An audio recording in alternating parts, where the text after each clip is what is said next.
Well, good morning. It is so great to be with you today. My name is Billy Dunn. I've been here a couple times. I work at the Center Consulting Group, and so glad to be with you.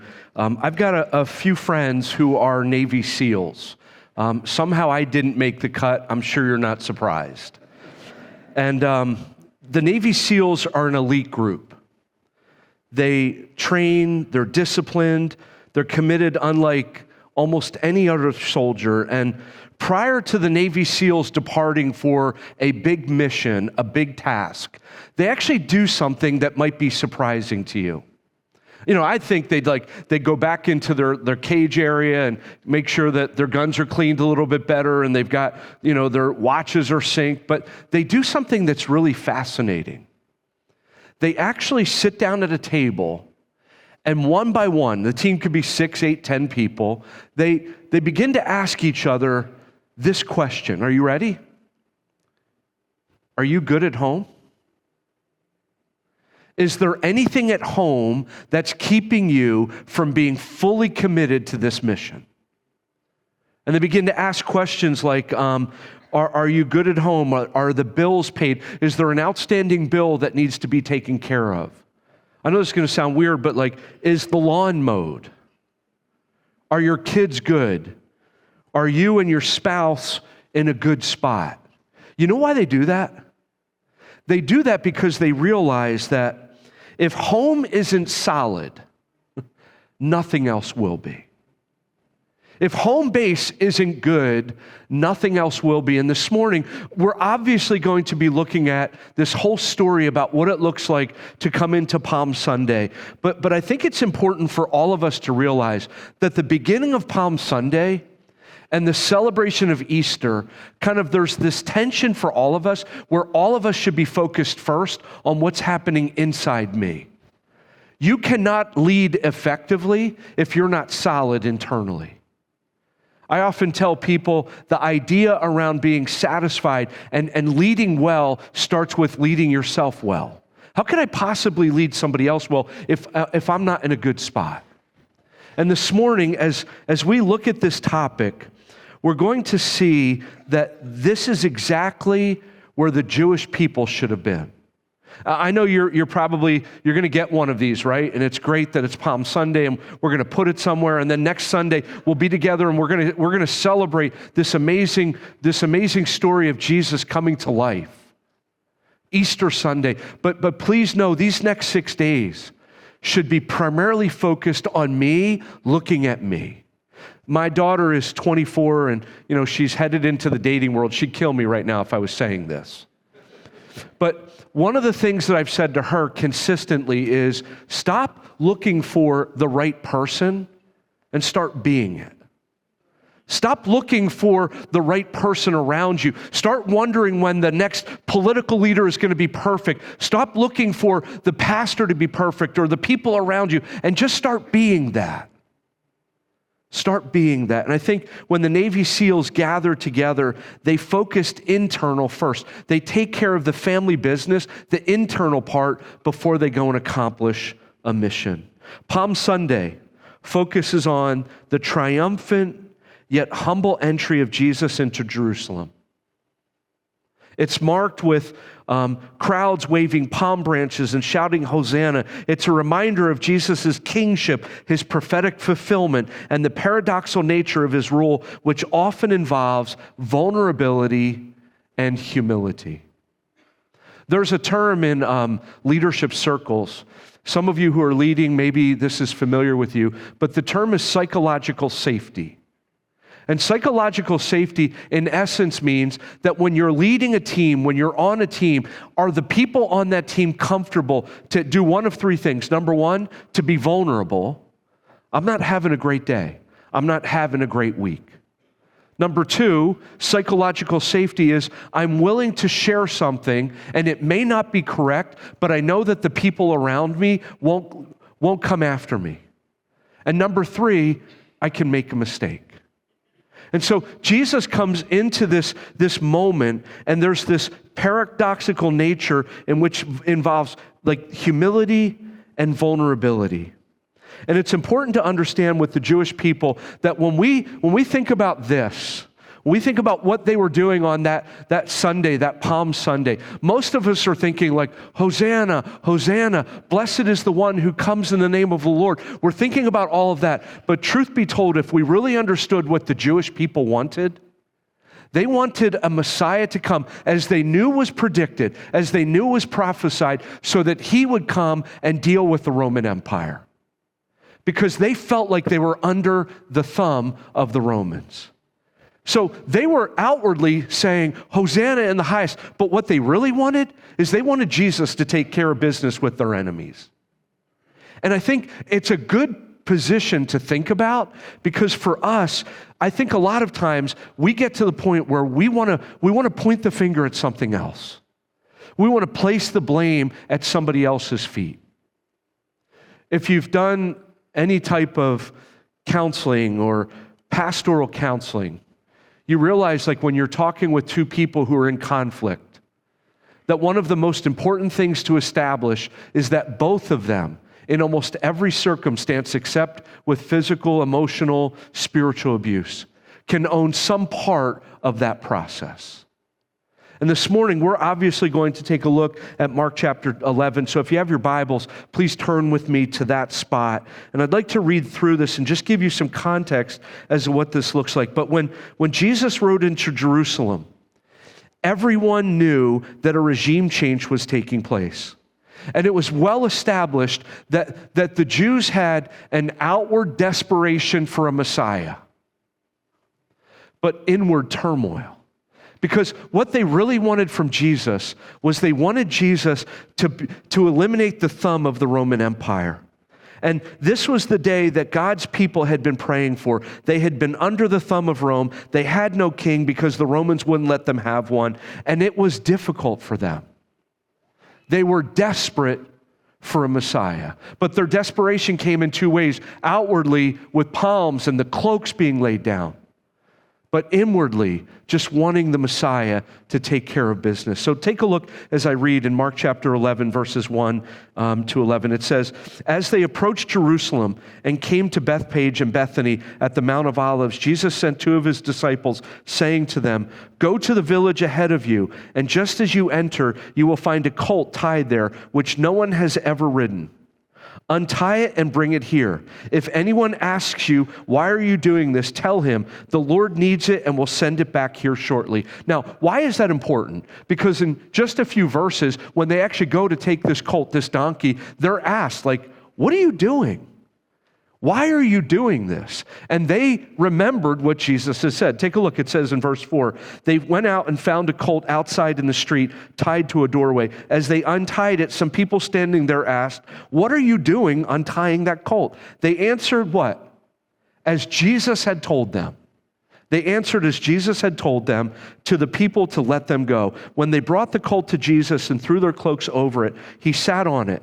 Many people spread their cloaks on the road, and while others spread their branches they had cut in the fields. And those who went ahead and those who followed shouted, Hosanna, blessed is the one who comes in the name of the Lord. Blessed is the kingdom of our father David. Hosanna in the highest. Jesus entered Jerusalem and went to the temple. He looked around at everything, but since it was already late, he went out to Bethany with the 12. Now, you might have this opinion that there was this great celebration, and there was. There was approximately, historians estimate, 250,000 people are in Jerusalem at this time. Okay, so it's a big deal, and they've got the palms, and the cloaks are laid down, but I want you to see first that the Jewish people, while outwardly had wanted a Messiah, were desperate for a Messiah. What they really wanted internally is they wanted this Messiah to come and take care of the oppression that they had experienced. And so it leads us to ask this question. This is where it's kind of like, before you leave today, before you go on mission this afternoon and this week in your school and in your workplace and wherever God may lead you, it begs this question. What does desperation look like for you when it comes to the Messiah in your life? Like, how desperate are you? We've gotten super comfortable. I just want you to know, I have the privilege at the center of traveling to 30 or 40 churches a year on a Sunday. There's not a church that I look forward to coming more than this one right here. I can't wait when Pastor Anthony calls me and says, hey, are you free on a Sunday? Yes, I'd love to be here. But I ask you this question. Like if we could do like a desperate meter of the Messiah, and it could assess the desperation that you have for a Messiah, what would it reveal? What would it tell? Or would it tell something very similar in this story, where instead of you being desperate for the Messiah for you personally, you're desperate for a Messiah to fix all of the things outside of your life? Now, there's an appropriate time for that. But I think it's important to understand that it starts with us. And so, despite the crippling political power of the Romans, the Jews had not given up hope. The ancient prophecies said a Savior would come, that a king would come someday riding into Jerusalem to deliver God's people from the evil and the ungodly. And here's what's interesting. Hope, as it is used in the Bible for the distinct experience of Christian hope, is always confidence concerning the future. So let me just explain what I mean. Faith is something that we live in the moment. Faith is what we have right now as we're here. It's the way in which we're expressing our love and our commitment to God. But hope is something future-oriented. So hope, if you look through the Bible, is always about what we hope for. It's what we long for. I was driving here this morning, so we've had probably the most difficult January, February, March of our entire marriage. My wife had a serious ankle surgery because she's an avid runner. It's the reason why I've said, I'm not going to run with you. I don't want that. She's been non-weight bearing for 8 weeks, and then she developed a very serious infection in that surgical area. Within that context, on February 13th, her dad passed away. And it's just been hard. It's been difficult. And so we have to find a way to live in the moment. That's what our faith does. Our faith allows us, it sustains us in this moment, but we also have a hope for where He is and a hope for the future. And that's what the Jewish people were thinking. And I'm often reminded of this statement. It is when our hearts are stirred that we become most aware of what they contain. So I think it's important, as we go into this text a little bit more, to first ask the question, are you comfortable? Are you willing to look in the mirror and ask yourself, to what degree am I desperate for the Lord? Not just my faith in this moment, but the hope that will carry me into the future. Take a look at this verse in Zechariah chapter 9, verses 8 to 10. The prophet Zechariah said these words, I will guard my temple and protect it from invading armies. Rejoice greatly, O people of Zion. Shout in triumph, O people of Jerusalem. Look, check this out. Your king is coming to you. He is righteous and victorious, yet he is humble, riding on a donkey, even on a donkey's colt. I will remove the battle chariots from Israel and the war horses from Jerusalem. So the Jewish people on Palm Sunday, they had an understanding of this passage. They knew that this humble Messiah was coming. They knew that He would come righteous and victorious. They knew He would come to free them from that bondage. But yet, that's still what they thought. Take a look at this next passage. In Isaiah 62, verses 8 to 11, it says, the Lord has sworn to Jerusalem by His own strength, I will never again hand you over to your enemies. Never again will foreign warriors come and take away your grain and your wine. Within the courtyards of the temple, you yourselves will drink the wine that you have pressed. Tell the people of Israel, listen to these words. Look, your Savior is coming. See, He brings His reward with Him. My friends, these are words that were predicted, prophesied hundreds of years before we read this passage in Mark 11. And so you know where I'm going to put my hope? I'm going to put my hope in this. Just as was prophesied in the Old Testament that a humble Savior would come, and He would come righteous and victorious, and He would be riding on a donkey, we see that Zechariah and Isaiah prophesy that. And so what's happening here? Imagine with me that day what it must have been like for the crowd. They're finally coming to realize on Palm Sunday that the one who had been prophesied is going to arrive in Jerusalem. There are hundreds of thousands of people. I mean, the place is jammed. And yet internally, what are they thinking? They're thinking, well, I'm glad he's coming to take care of business. We're not going to look at this, but if you continued into Mark chapter 11, what you're going to notice is that Jesus didn't come first to clean out the Roman Empire.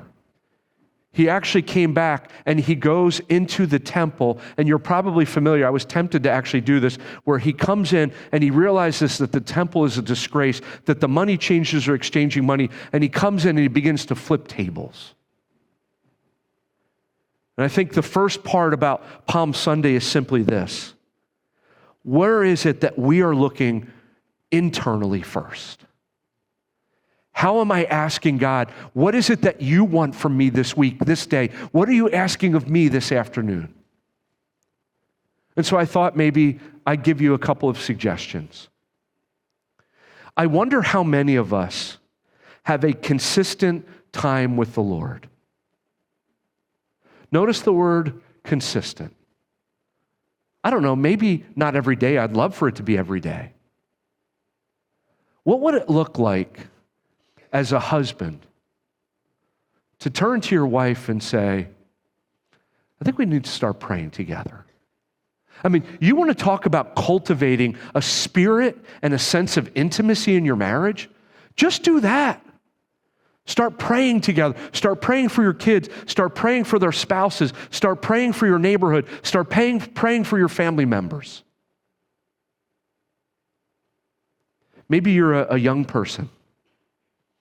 And I got to tell you, if you're under the age of 28, the culture that we live in today is not kind to you. So when I see young kids up here singing, when I see young adults leading worship, when I see teenagers out there welcoming people, I celebrate that, because the culture that we live in is a difficult culture. Or how about this, just a simple intention. Did you know that when they do research about the invitation to Easter Sunday, that 80% of people are more likely to say yes with an invitation from you to Easter Sunday than any other time of year? And so I think, like, man, why wouldn't I want to be a part of that? And so Jesus and his message to the Jewish people is, just like the seals, stop wondering what's happening to the Romans and start looking inside. Begin to think about what God is doing inside of you. The second part that I want you to notice, which I came into this Sunday a bit kicking and screaming with the Lord, because I kept thinking, I don't really want to, and he's like, no, I want you to speak about this. And so I want to kind of close this time by focusing on the donkey. Not like the Shrek one. I'm talking about the donkey that's revealed in Scripture. I want you to hear these words. It says, go to the village ahead of you, verse 2. And just as you enter, you will find a colt, a donkey, which no one has ever ridden. Do you know the chances of finding a donkey just tied that nobody has ever ridden are? I mean, that's almost impossible.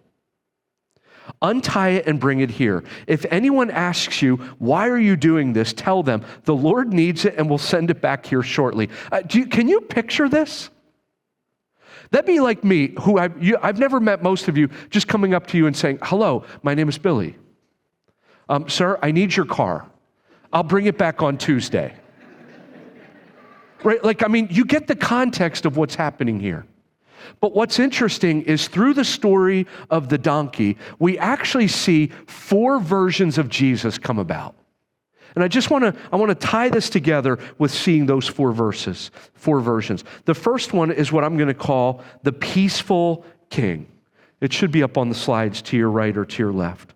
So listen to this. When a ruler rode into town or a city on a donkey, it was a display of peace rather than of war. It was a display of peace rather than of celebration. This is God's way. This was the Lord's subtle way of saying, I bring peace. You see, Those in the Roman Empire were familiar with the Roman generals and the kings who would ride into a city in a triumphal procession. These triumphal parades would be a display of the king's power, their might, and their wealth. They would have large animals and ferocious beasts at a part of the parade. It would include marching soldiers and various weapons that were used. And then within the parade, there would be some prisoners of war marching in chains to be used for entertainment later that evening in the arena. The victorious king or the general would often be riding one of the great stallions, and he and the horse would be decorated in majestic clothing. The Roman triumphant processional was a display of strength, authority, and prosperity. And how does Jesus arrive? Completely different. He comes as a king of peace. In contrast, Jesus would come riding on a young donkey with his feet barely off the ground. And so as you study the scriptures, here's what you know. When a king were to come into a town on a donkey, it was really a statement of peace. It was a transfer of peace. Sometimes it meant, I'm a king, I'm on the donkey, I'm going to another town, another city, another area, and I'm communicating to that town like, we want peace. We're done fighting. And Jesus comes to them in this way. Why? Because he is a king of peace. And as a follower of Jesus, you represent the King of Peace. Not only do you have peace with God because of Christ, but you are called upon to have peace with others. Look at Romans 12, verse 18. It says this, if it is possible, as far as it depends on you, live at peace with everyone. So one of the things that we do at the center is we work with a lot of churches that are in crisis. A lot of churches that are struggling. We also work with a lot of churches that are healthy, but somehow over the past 5 years, I've spent more time working with churches in crisis than I'd like to count. And I often try to use this passage, like, if it is possible, as far as it depends on you, live at peace with everyone. 5 years ago, my mom passed away on this day. My mom believed, growing up as a single mom, that our ticket out of poverty was going to come through the slot machines of Atlantic City. It had actually gotten so crazy that, I don't know if you remember, like McDonald's has like that Monopoly game, and every time you go through and get a large fry or a Big Mac, there's like a piece on there. I remember being in the car and circling the McDonald's drive-thru 5, 10, 15 times. Because my mom believed that our ticket out of poverty was going to come through a slot machine or a Monopoly cube. And in some ways, it's kind of crazy to even think that. I just remember getting into 9th grade and realizing when I had opened up the fridge one day that the only two things left in our refrigerator were celery and vinegar. I'm actually writing my first book, and that's the title. And fast forward to 5 years ago today, I was with my mom, and she put her very frail hand on mine. She couldn't even look at me. And she just simply said this, "Do you forgive me?" Now, I can tell you in that moment, there were a lot of flashbacks to what it was like growing up. But I remembered this verse. If it is possible, as far as it depends with you, live at peace with everyone. And by the grace of God, the words that he gave me in that moment were not words that I was ready to share, but it was God literally speaking through my mouth. And I simply said, "Mom, I forgive you." She didn't need to know all the details about what it was like.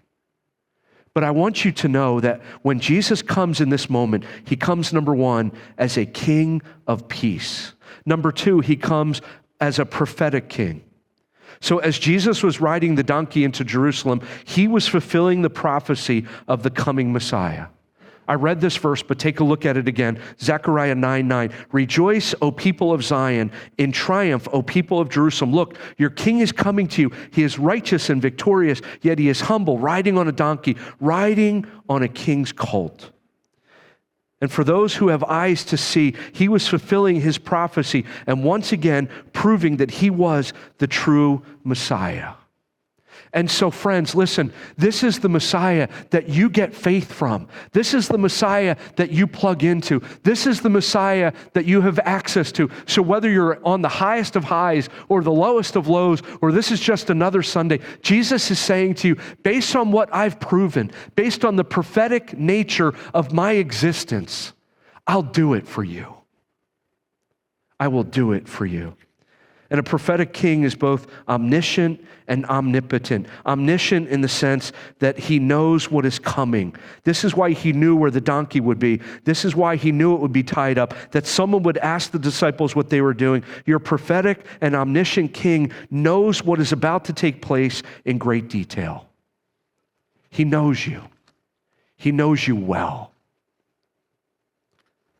The third one that we see is the servant king.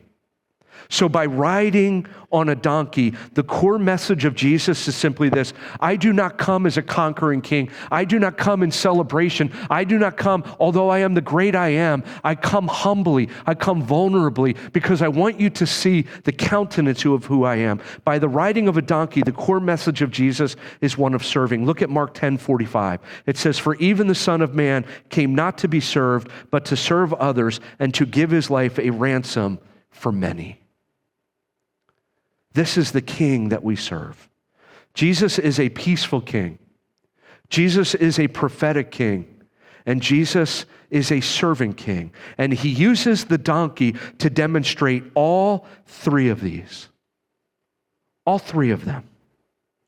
God has equipped you and given you and prepared you to serve others. You have spiritual gifts that God has given you. Use them well and serve others. Use it well to bless and help others. Use it well to build up others. God doesn't want you to sit through life. He wants you to serve through life. Jesus is your servant king, and he needs you in the fight. So whether you're 82 and you're wondering whether you've still got a voice here, I just want you to know you absolutely do. If you're 12, 15, 18, 20, you've got a place in this place. If you're a married couple, if you've been married and your kids are out of the house, you've got a place to serve here. And then finally, as I close, the final one is Jesus as a saving king. So Jesus is a peaceful king and a prophetic king and a serving king. But number 4, Jesus used the donkey to reveal himself as a saving king. That he has come to save. He does it the same way with this donkey, a very unlikely and unusual object lesson when it comes to salvation. I just want to kind of offer these two thoughts. Jesus knows exactly where you are tied up. He knows what you are in bondage to.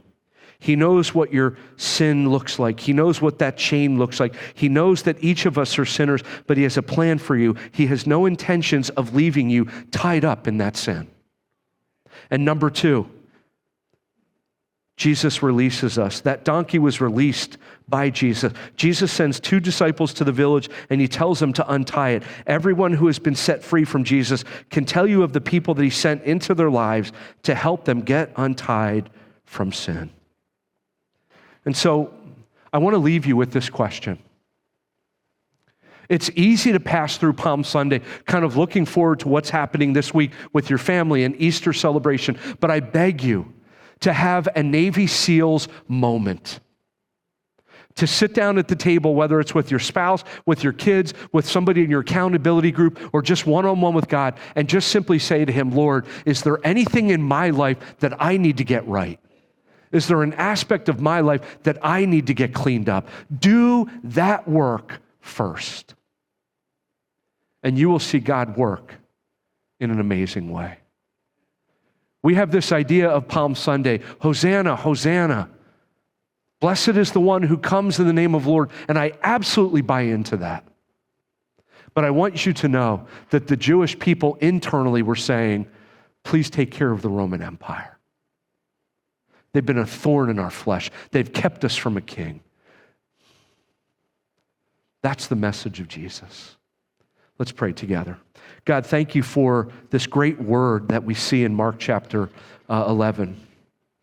And God, I pray for us as we see you in the way in which we see the donkey. Lord, you are a peaceful king. You are a prophetic king. You are a serving king. And you are a saving king. Lord, help us to hold on to that. It's in the strong name of Christ that I pray. Amen. Take a look at this baptism video. Hey Church Online family, thanks for watching Central's YouTube channel. But don't stop. I want to invite you to be a part of our online community. Subscribe to this channel so you don't miss a single video or live stream, and share it with friends.